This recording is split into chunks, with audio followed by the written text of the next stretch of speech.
Hello students, welcome back to your biology class.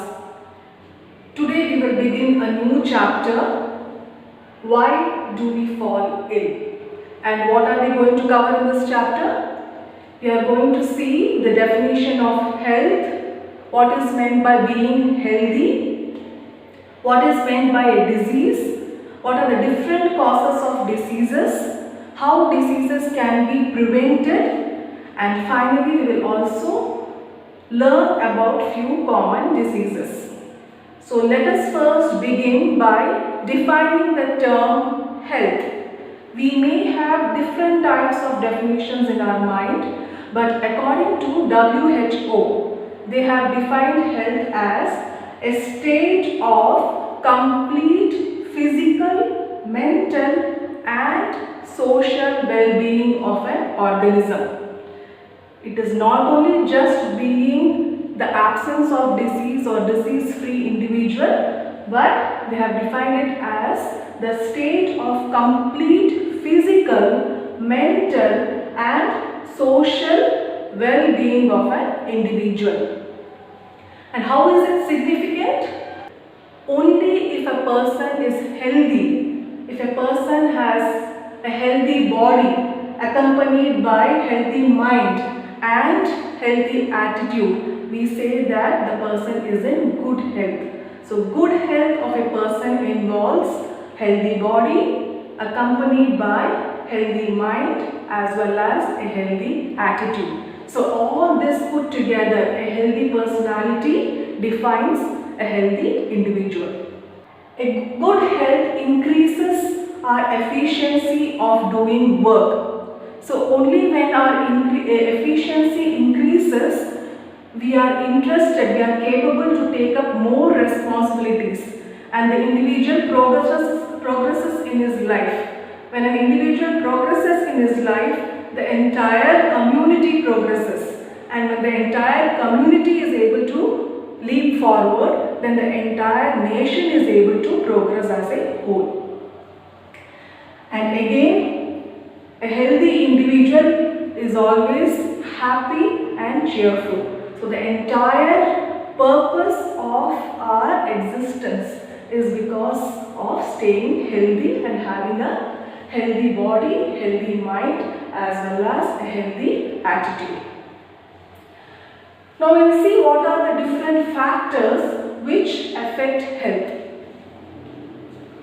It can be categorized into 4 groups: public health services, economic conditions, social equality and harmony, and personal hygiene. So what is meant by public health services? Just imagine that every day morning you wake up, you just open your door, main door, and you see a huge pile of garbage just outside your gate. Will you feel happy about it?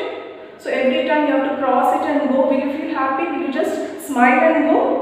Of course not. You see that in your community, in your society, that there are people coming every day or every other day and cleaning it up. They are collecting it and taking it up. So public health services include proper disposal of garbage, same way proper drainage of sewage. Again, proper pest control and provision of drinking water, provision of unadulterated food items, and also proper vaccination and medical facilities. So all these put together comes under public health services. What about economic conditions?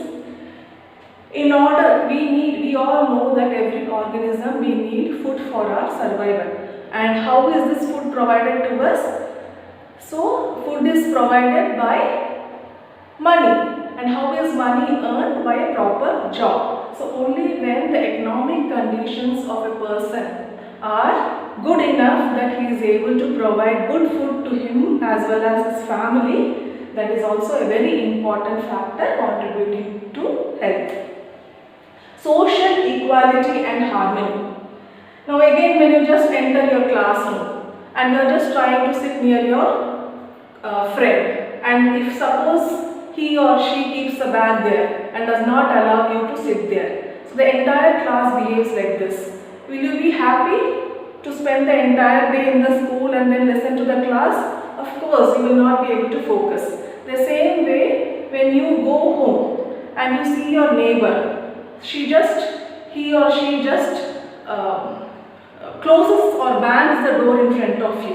And every evening you can see that there is a lot of noise pollution. People around you, they are just turning off the music system, TV, too much of noise pollution. Will you be happy in that particular environment? Of course not. So unless you are able to coordinate, you are able to mingle with your neighbors, with your community, and they help you, you help them, these kind of mutual understanding exist. This is termed as social equality and harmony, which is very important or contributing factor which affects our health. And lastly, personal hygiene. So this depends upon individuals. Very simple things like getting up early in the morning, brushing your teeth, washing your hands before and after having food, again washing your hands and your legs when you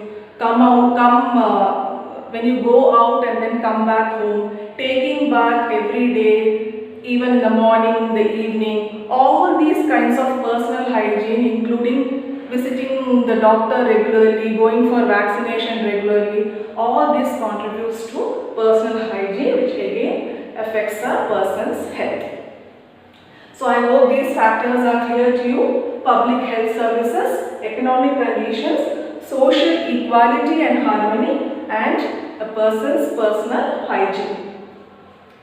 Now next we will see what is meant by the term disease. As you can see here, any change from the normal state of well-being of a person is termed as disease. Disease can be discomfort, disorder, or deviation in the physical, physiological and any other function of the body and mind of a person. So any deviation from the normal course or normal routine of a person is a sign for disease. Now what is the difference between being healthy and being disease free? So we often get confused. We always feel that if a person is not suffering from any disease, are they healthy? Now we are just going to see the exact difference between healthy and disease free. So as we had defined health the same way, what is being healthy? Being healthy is a state of physical, mental and social well-being of an individual. On the other hand, what is disease free? If a person does not have any discomfort, does not have any disorder, or does not have any kind of impairment in their physical as well as physiological function, then we term the person as disease free. Again, when we say healthy, we are actually referring to an individual along with his environment, the entire community, because we already saw that what are the factors affecting health? It is not only an individual himself, not only his personal hygiene, but also there are different factors which contributes to the person's health. So when we say healthy, we are actually referring to a complete environment including the individual. But when we say disease free refers only to an individual, not an entire community. It only refers to an individual.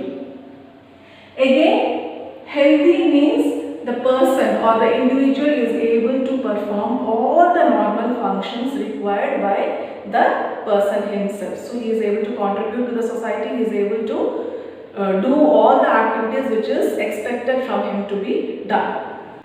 So what about a disease-free individual? A person who is disease-free may or may not have good health. It doesn't mean that he is very active. Though a person is very sloggy, very does not have any stamina or energy, he might not have any disease. So a person who is disease free may or may not have good health. Whereas a person who is healthy will always have a healthy body, healthy mind as well as a healthy attitude. I hope all this introduction part about the definition of health, healthy, disease, factors contributing to health are all clear to you. So until we meet in the next session, goodbye children.